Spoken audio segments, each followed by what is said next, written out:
So Rupert Murdoch just screwed up and his trust lost in court. He's wanted to change his trust. His media empire is now going to go in a different direction. He is appealing that case. I want to explain it here and what you should do differently with your family business and your trust so this doesn't happen to you. Now you would think, hey, Rupert Murdoch has a trust. It owns his businesses. If he's alive, he should be able to change it. Here's what happened. At the end of his second marriage with Anna Rupert Mann, he cut a deal, and it was part of the divorce deal. Who knows how this happened, but he was going to have shared trustee control of all of his assets with his 4 children. They had equal voting rights with him. So now, and this is probably what his wife wanted in the settlement, his kids run the business with him. He is not all-powerful dictator of the media conglomerate any longer. His trust became irrevocable. He could not change it without their approval. And that's what brings us to today. He wanted to change the direction of the future. He had one son that he wanted to have run the media giant upon his passing in a certain direction, in a certain way. And the 3 other children said, no, we don't want that. This is truly just like the movie, or I should say the TV series Succession. There's a lot out there on the web on how it was patterned after that or vice versa. It is a very interesting case. So in summary, he set up an irrevocable trust that he could not change and made his kids co-trustees with him. And the reason was it was part of a divorce deal with his second marriage. Now, here's the lesson learned. We want to have a trust. Trusts are good. We want that trust to help our businesses, our real estate portfolio, our little empire that we're building. We want it to live on. We want it to provide income for maybe our kids or our surviving spouse or our grandkids, charity, a whole host of options. I love the revocable living trust because while you're living, you can change it. Hence, revocable living trust. When you make a trust irrevocable, it's hard to change. You've got to have either the vote of the beneficiaries or trustees or however the terms are drafted, typically the trustees and beneficiaries, which has happened here with Rupert Murdoch. And he's going to now have to deal with this moving forward because of that irrevocable nature. I do not want that to happen to you. Now, I want to show you a diagram of how this plays out and what your business should look like for ownership and structure. I call it the trifecta. So what I want to see is your operational business here is maybe one corporation. I'm going to put S Corp. It could have multiple subsidiaries. You're building your little mini empire, whatever that may look like. And the trust owns it. Your revocable living trust, of which you and or your spouse, I'll put number 1 spouse and number 2 spouse. They are co-trustees. And they would run this. If you're single, it's just you. And this revocable living trust is going to dictate how things start to happen upon the first death. Okay, now we'll come back to this. I want you to see the power of this. Now over here, you might have retirement accounts like 401ks. You might have IRAs, Roths, all sorts of cool little saving strategies and building wealth strategies. And then you're going to have your investment empire. So we have operations over here, we have assets over here, and we're going to put our investments, crypto, stock, bonds, ETFs, whatever, and we could have this in LLCs or multiple LLCs. So we're building up this overall wealth. And guess who owns these LLCs? Your trust. Guess who the beneficiary of the retirement accounts are? The trust. Guess who owns your home? This is the trust. So when you pass away, and we'll say, that's you in this example, I don't know, husband or wife, when there's the first death, you can have all sorts of provisions start to kick in. You might want it to become irrevocable if there is second marriages going on. So you have his, yours, and hers. So we've got 3 groups of children here maybe. In that case, you might carve out 1 or 2 trusts that cannot change. So I'll put irrevocable trust. But the one that lives on with the surviving spouse, that one is going to stay typically revocable and where most of the wealth may go. Because what we're going to do is carve out money for the first group of kids and the second group of kids with these irrevocable trusts. On the second death, everything gets split equally, and maybe this trust for sure. So this is a typical structure. And what I want to say here is, as a business owner, you need a trust. You don't want lawyers involved. You want to keep control with a business succession plan. When we design an estate plan, we build you a trifecta. We have a comprehensive estate plan where you get to choose how these different businesses are going to flow down into your trust, how you're going to control it, and who's going to control it when you die. That's the beauty of a revocable living trust. There's no probate, there's no judges, there's no fights. It's the law. And you can choose certain parts that might become irrevocable. But to make it irrevocable during your life, holy crap, very rare. We would not want to do that. Oh, but there was a divorce. And Anna was like, I want the kids involved as trustees and owner of beneficiaries of this trust that's going to own this media conglomerate, maybe to protect her, protect them. Who knows? Divorce is tough. So I want you to ask any question on this matter. Should you have a trust? Should you have a will? I'd like to do a poll. How many of you don't have a will? Do you know there's 50% of Americans don't even have a will? It's even uglier than what Rupert's dealing with. So if you have a question about this, how much should it cost? What should I do? What do I need? How would my business be owned by my trust? Please post your question down below. I'm here for you. Now, my name is Mark Kohler. I'm a CPA, attorney, best-selling author. I speak about this around the country, and I'm also a tax lawyer. There's some tax pieces to the Rupert Murdoch piece because he's worth billions. You and I'm not worth billions. And I'm not even going to pay estate tax right now. I hope not to. There's a lot of good planning that can happen in here with a good trust where you avoid any federal tax, no probate, no fights, and the money goes where you want. You can put a bucket for the grandkids. You can create a bucket for your kids. And again, spouse, single, married, or not. So very, very powerful. The revocable living trust is part of an overall estate plan. And I want to point that out here too. Let's go back to the whiteboard. An estate plan has certain pieces and parts. It's going to include a will and a trust and powers of attorney for health care and finances. And it's going to say, oh, a living will, meaning pull the plug if I'm a vegetable, and all sorts of extra provisions of where certain assets, even the guns, the piano, the horses, the dogs, the pets, where are they going to go? Well, this whole package goes into a binder, and this binder is called an estate plan. The trust is the foundation of this. This is going to be like 30 to 40 pages long. And in here, you're going to put your business succession plan. Where do you want your rental properties to go? Do you want one rental property to go to each kid? You may say that. Oh, I've got 3 kids. I want each one to get a rental. Oh, I've got a farm. I want the farm to be handled a certain way. Oh, I've got a business. I want one kid to be able to run it, but I want the other kids to get a part ownership, but they're silent, or they get to vote. I'm going to have a board of directors. It might include some of the employees, because I know that the employees know how to run the business better than my kids. But if you don't plan your empire, when you die, the whole thing can go down the toilet. So we want to make sure we have a plan for your business, your future. It's called a revocable living trust. Rupert, I'm sorry you did an irrevocable trust.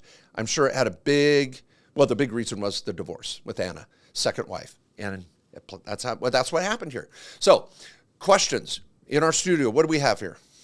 So our first question is, how can I deduct the cost of setting up my estate plan? I think an estate plan the bulk of it is deductible. Maybe not all of it, but the bulk of it when you add a business succession plan. Think about it. You've got an operational business. You're selling stuff online. You're an influencer. You've got product services, or you have rental property and real estate. You're doing an estate plan for your business. It's a business succession plan. Would you do this estate plan otherwise? Maybe not. You're doing a trust and an estate plan to protect the business. That is a business expense. So if your estate plan costs $2,500, I might write off $2,000 of it, because a will, you can do a will for $500, but the estate plan for $2,500, that could definitely be the bulk of a write-off. Now, by the way, I want to say this now. We charge for a comprehensive estate plan, $2,500. And we help clients that are multimillionaires. It does not have to be expensive. Some of you think, well, I can't afford a lawyer like you, Mark. This is way too expensive. No, you got a few rental properties, a little life insurance, a little 401k. We got to get you into an estate plan. So I want Ty, my our sales manager here at the law firm, he's going to be in chat on all of our different platforms. He'll put a link if you would like to get a comprehensive estate plan before year end, get it paid for, and get it scheduled with one of the lawyers. You work with a lawyer for the whole thing, and you can get a write-off for that right now in this year and book it right there. He'll also put in a second link to just book a phone call. There's no obligation. One of our a new member team, new client team members will give you a call at a specific time. So use either of those links to just get this scheduled. This is an important thing to get done at the first of the year when you're doing your New Year's resolutions as well, and get a tax write-off before year end. Next question, Dana. You might have already answered this one, but how much does it cost to set up a revocable living trust? Well, the costs out there are going to vary from, I don't think you can do it for less than $1,000. And I know there's law firms out there that cost $10,000. So we're around $2,500 now. And when we have a client that comes in with $20 or $30 million, yeah, it's going to cost more. Maybe it's $5,000. But we feel that an estate plan should not be uber expensive. It's crazy what some of the estate planning lawyers charge, but you've got a lot of assets. Now it is true. If you want to come in and have 10 different meetings, it's going to cost $10,000. But we want to get you in, get on a call with a real lawyer, get a draft of the estate plan, follow up with that lawyer and you, have that meeting, and then get this thing signed and get it out the door. Let's get you a draft. And what I love in these trusts is you can do all sorts of provisions. Kids get a third when they're 20, a third when they're 25, a third when they're 30. We could say money for college, money for marriage, money for a business, money to buy your first home. But otherwise, we hold that money back. When you dump $1 million of life insurance on a kid when they're 18, you're ruining their life. You can have your life insurance go into the trust and divvy that out for your kids properly, and divvy out the real estate, and divvy out the business properly. You've worked so hard your whole life to build this business. Have a revocable living trust that you can change, not like Rupert, but a trust you can change while you're alive and modify it and build it and make it happen. So when you die, what you want happens. Next question. Next question is, what is the difference between a living trust and a Wyoming LLC for protecting assets? Great question. Well, I'll put here at the bottom, a living trust, okay? And I want you to have a revocable living trust. A revocable living trust gives you no asset protection. It protects your assets from the kids. It protects it from federal tax. It protects it from waste and lawyers and probate. That's what it helps protect you from. But when you go out and buy real estate, we might want an extra layer of protection. And so for some clients, be careful. If you're getting sold a Wyoming LLC, for every 50 LLCs we set up, we do one Wyoming LLC because they're not for everybody. So if you're talking to someone that sells them to everybody, you got the wrong advisor, and I'll tell you that right now, and I'll go toe-to-toe with them. We have a law firm where we set up thousands of entities every year. 5% of them are in Wyoming, and we're looking out for our clients, not ripping them off. Now, a Wyoming LLC, which I love them, and they're great for asset protection, it's called a COPE, goes here. Then that LLC owns your other LLCs in other states that actually are on title to your rental property. Don't worry about mortgages. You're going to transfer the property to the LLC. The due on sale clause will not apply. In 25 years and transferring thousands and thousands of titles on rental property LLCs, we've never had a client pay under the due on sale clause. You want that asset protection. So you have asset protection here, you have asset protection here, and the trust owns the Wyoming LLC. That's how it works. 100%, 100%, 100%. Now, let's say over here you have a partner, you're 50-50. That's cool too. You can do that. So that's how the Wyoming LLC works. Next question. Next question. At what income level would you recommend I open up a revocable living trust? Great question. It's not about income. It's, do you have any assets at all? Do you have a business or rental property or a home that you want to go to the right person when you die? It could be worth $1 million. It could be worth $100,000. It could be worth $10 million. The dollar amount doesn't matter. Where do your assets go? And do they go through court and a fight? That's what you're trying to avoid. Don't worry about your income. You can make $10 a year or $1 million a year. That doesn't tell me if you need a trust. Number two, if you have minor children or children that act like minors, you need a trust because you're going to leave them something. And if you leave them even a $500,000 on a little bit of life insurance on a 401k, do you want that to go to your minor children? And at age 18, they're going to go around and start buying sports cars, which they will do? No, not on my watch. So we have a trust to protect the kids from themselves. You could be a single mom with $1 million life insurance policy that costs you $300 a year. Where do you want that million to go? To a trust. And you can change that trust the rest of your life, and you're in control. If you get remarried, great, we'll modify it. But if you died, that $1 million is going to end up in an 18-year-old's hand. That would have ruined me. No good. So if you have kids, if you have assets, and if you're married, and especially if you have a second marriage, where's your stuff go? Does it go to your spouse, your first spouse, second spouse, kids, his, hers, ours? You got to have a plan. So that's some of the main reasons for the trust or more. Next question. Next question. Can an ITIN holder have a revocable living trust? Yes, you can be a foreign citizen and have a revocable living trust. You can have an ITIN. You can be a resident alien, a non-resident alien. If you want a trust, and in fact, this would be an example. Let's say you have a client in South America, Mexico even, and they have property in the U.S.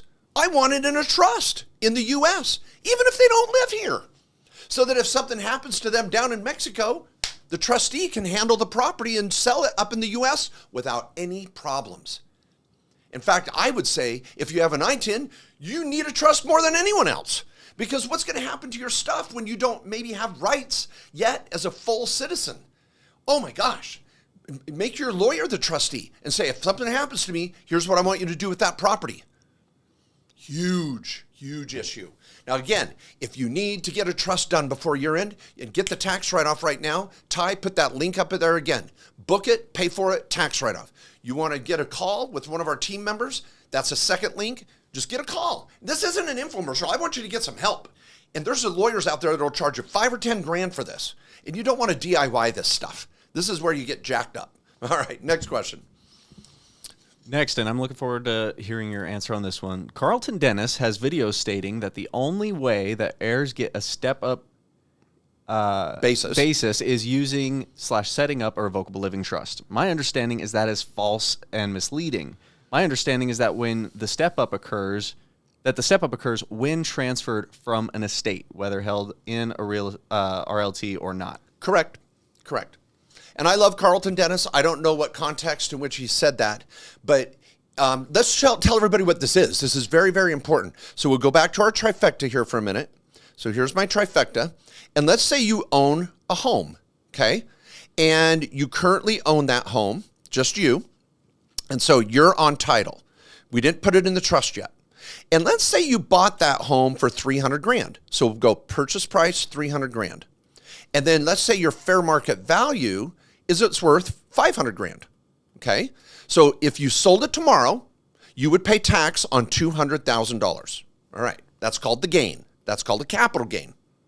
All right, if you die and your kids inherit it, we'll say kids, it could be your spouse even, but your kids, you die, and the kids, we transfer the property to the kids. By the way, it would have to go through probate, lawyers, and court, but after all that crap, the kids would get it. Guess what their basis is? It's stepped up to the fair market value. So when your kids get it, it's worth 500 grand. So they could sell it tomorrow, and we'll put sales price 500 grand. They pay zero tax. But it's this line that sucks because it's got to go through court to get to the kids. Now, option two, the trust owns the home. What? Love it. And guess who gets the money? The kids, when they're supposed to. So now when you die, same story. You're dead. The kids get the property without court, without probate, next month. Stepped up basis, fair market value, 500. Sell it whenever the hell you tell the trustee to sell it, not the kids. No tax.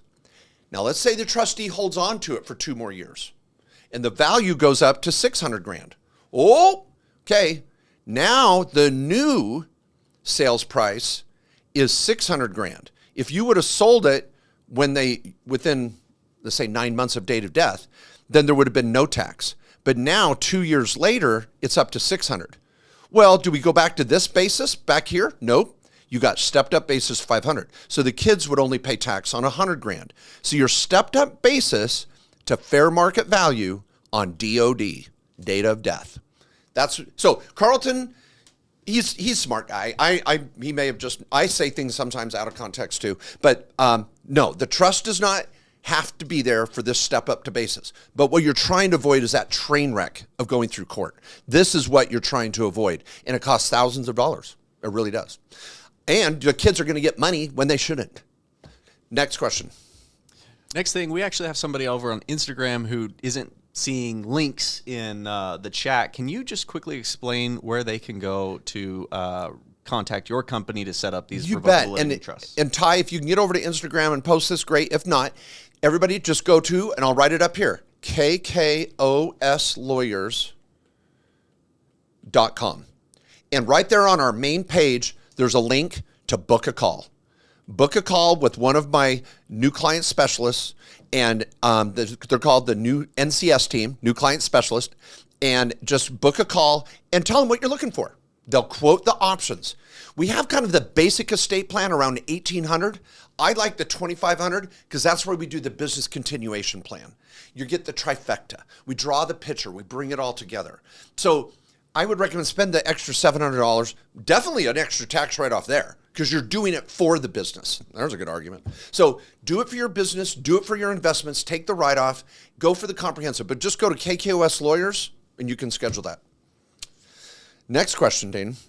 Next question is from LinkedIn. What if a transfer on death deed is filed? Can the step up basis be used at the time of death? Yes. There are different states that will allow certain types of titles to be recorded. Even just think joint tenants' rights or survivorship. I've had clients go, I got a story for you here in 2 seconds. But you could put a title, record a certain type of title that would create an action upon death that would give the property to a kid or whoever. They still get stepped up basis, absolutely. But here's the question. Should they have the property upon your death? If you've got kids that are under age 18 or kids that act like they're under age 18, or you're in a second marriage with kids from both sides, don't you want it to go into the trust where you can define maybe some parameters of when that child gets the money? Also, some people say, well, Mark, I'm just going to put my kids on title or my whoever. And then when I die, they get the property. I don't need a trust. I'm good. They're just on title with me. And again, different states have different ways of doing this. I had a grandma. I'll never forget this. She came to my office. It was a good 15 years ago. Came into my office in tears. The IRS was coming after her house. And she's like, Mark, I don't know what's going on. I've been filing my taxes. The IRS is coming after me. And I'm like, oh my gosh. And I'm like, let's look at your deed. We looked at her tax return. I'm looking at everything and I can't figure it out. And then I go back. I saw something. And I went back to her deed and she'd put her son on title with her. I go, why'd you do that? She goes, well, I didn't want to pay for a trust, so I just put my kid on title, so when I die, the property's his. Now, by the way, because she put her kid on title, the kid only gets a stepped up basis on the half that mom owned. Because see, he already owned half. You don't get stepped up basis on something you own. He only got a stepped up basis on the half mom owned. Number two, I asked her, does your son have IRS problems? She goes white and starts crying. Yeah. Well, guess what? The IRS is coming after your house because you gave half of it to your son. When you put a kid on title, you're giving them half of your house. Well, Mark, I want to avoid probate and make sure they inherit the house. Then do a freaking trust. You're out a couple grand and it's done. Sad story. Sad story. We had to pay the IRS, save her house. Kid didn't deserve it, I'll tell you that. Next question. Next question. So another influencer, Pace Morby, says that the IRS cannot impute interest on below market interest loans. My understanding is that for seller financing over $250K, the IRS can impute interest if the rate is below market under section 1274. What say you? Well, I think Pace Morby does a fantastic job. He also operates in multiple states, training with his teams all over the place. But he's talking about federal law here. And the IRS, and there's cases all over the board on this, and I like that this viewer quoted a reg, that the IRS can impute interest in certain instances when interest should have been fair market value. And this can be a deal with third-party lenders, borrowers, it could be family members, but it's very case-driven. And so I have to be careful. That's the law, but can you get around it? Is there an exception? For almost every law out there, there's some workaround. But I will say, I do agree that the IRS can do that. The issue is, will they do it, and in what instances? And so I bet you Pace has been right here in this studio, sitting right here at this desk. Love Pace. And I'm sure if Pace was here to talk about that, he'd go, well, in this instance, the IRS can't do it. But in another instance, the IRS very well may. So we have to look at kind of the fact pattern there. But a great quote. I love it. And you got to know what you're doing and what the exposure is. So I'm glad you're asking that question. Next. We're out here trying to get some controversy and everything, and you're just handling everything real nice. I don't mind controversy. This is good. Not making any enemies today. All right, let's see. Next question is, can I fund an ILIT by having an LLC step up for investing and loans provide a loan to the ILIT big enough so the investment can pay back the loan and the premium? Okay, so what's going on is the ILIT. Now, the ILIT, and let's go back to our whiteboard. Here's a revocable living trust. Mainstay. You got to do that. Revocable living trust for everybody. I bet you Rupert Murdoch wish he would have had a revocable living trust. In fact, he did before he got divorced from Anna on his second divorce. And then it turned into a irrevocable trust upon the divorce. So we want everybody to have a revocable living trust. Makes total sense. It's wonderful. Now, let's say you've got an expensive estate and you want to do some planning and throw in what's called an ILIT, an irrevocable life insurance trust. And they typically have two pieces. There's a insurance piece for term type insurance, and then there's a cash value piece. Now, this could be an ILIT, it could be, this could be IUL, VUL, universal variable life, it could be whole life. There's all these different types that create this cash value. And then the person brings in the fact, oh, well, I want an LLC over here and borrow from the ILIT tax-free, which can work. And then when I die, my death benefit will pay that loan off and all these sorts of things. I don't know what the purpose of this question is, but what you're talking about is a very usable strategy. But here's my point I want to make. What you're talking about is over here and has nothing to do with the revocable living trust.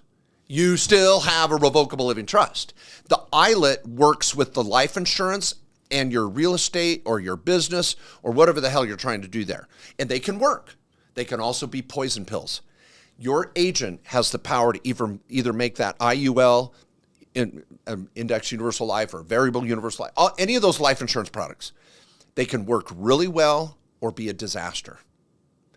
And some agents know what they're doing and some agents don't, and sell them to everybody out there to make a living off and prey on those that don't know better. Be careful there. I think insurance is great, but it's got to be crafted properly with the right advisor. But that's over here. It has nothing to do with the revocable living trust, truly. Next question. Next question. How can I protect my assets in a trust from the spouse of the child? Okay, so what they're asking means that they're trying to protect the assets from the from the parent of the child, from the spouse of one of the spouse of the child. Okay, that's easy. Okay, so here's our revocable living trust. Has all these assets. Beep, beep, beep, beep, beep, beep, beep. Okay, and then let's just say you're even single. You're single, and things are going along, and bam, you get hit by a truck. Sorry, someone dies in all these examples. Sorry. Okay, you die, death. Okay, so what we do with the trust is we say, which is typical, is we say it's going to follow bloodlines. And so if you have 3 kids, and let's say First kid is single. Second kid, married. Third kid, married with 2 grandchildren. We'll call A and B. So now I have grandkids even in the mix. Huh? Doesn't it get exciting? So in your trust, and this is the beauty of the trust, you get to figure out how all this crap plays out. They call it dead hand control. Your hand's coming out of the grave, and I'm going to screw around with my family. They love it. It's great. Made for TV movie. Okay, so you may say, okay, I die with $1,200, 1.2 million. So I was trying to get, let's go 12 million. I'm sorry, 1.2 million. Okay, so your estate, that could be equity in your home. Some of you are like, I don't have 1.2 million. Do you have life insurance? Oh, yeah, that's part of it. Do you have a little equity in your home? Oh, yeah, a little bit. Do you have a 401k at work? Oh, yeah. Do you have a rental property? Do you have a business? Oh my gosh, I'm worth more than 1.2 million. It adds up quick, people. And where the hell does it go? So you say, well, the first kid, they're cool. They're no problems there. That's all good. And I'm just going to give them their third. So they get 400 grand. Okay. Oh, you know what? I'm going to make this even better. Okay. Woo, this is good. So this kid is under age 25. And you go, they're going to get 400 grand, but I only want to give them 100 grand now. And when they turn 30, they can have the rest. And if they graduate from college, they can have more. And if they buy their first home, they can have more. So you can have all these rules. And this kid gets their 400 grand once they turn 30 and meet certain rules. All good. You're helping them grow up. You're not ruining them with money. You're helping them with money. There's a big difference. Now, the married kid, you're like, this spouse, train wreck. Oh my gosh. So, so what you may say is, I'm going to lock this down. There's several ways to do this. Here's the problem. If you just give your kid the money and they're married, once they commingle it with their spouse, it's toast because it becomes a commingled marital asset. It's very hard to trace in a divorce. The longer they're married after receiving that money, the more they commingle it, the more their spouse helps build it. It's going to be really hard to peel that money away. And so what do kids do? They just start commingling it and building it and growing it. And then this spouse here says, oh, I want some of that. And it's not good. So sometimes what we do is we'll say, well, this 400 grand, we're going to put it in an irrevocable trust for this kid. They can have all the income from it. They can have all the income. And they can even invest it the way they want. But they don't get the principal. They don't get the principal. We're just going to give them the income as long as they're married to this person or until a certain age. And so now you're protecting the kid from the spouse, the daughter or son-in-law you don't like. I'd videotape that signing, by the way. Okay, now the third issue. Let's say, heaven forbid, your kid predeceases you. Oh no. Be terrible. To outlive one of your children, I can't imagine. I'm knock on wood. My 4 kids are all alive and well. But if one of your kids predeceases you, what do you do with that 400 grand? Lots of options.